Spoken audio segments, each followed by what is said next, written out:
Hello everyone, in this video I will introduce how to operate the MC probe function using the LX6C and the VD3E.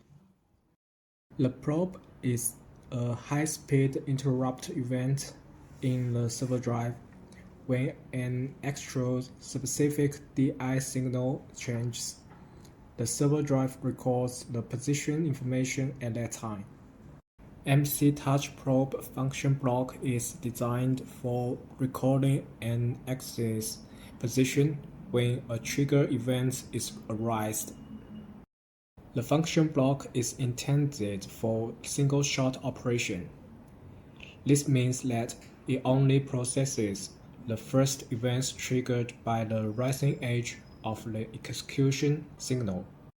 These are the key in-out parameters of the MC TouchProbe function block. We need to use the trigger ref struct to set the probe trigger conditions after the function block is enabled. By modifying the value of iTrigger number, the rising and the falling edge triggers for the two probes can be achieved.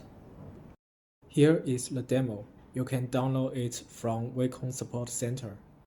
For the wiring between LX6C and the VD3E, please refer to the diagram in the slides. Let's take a look at the effects of the demo operation.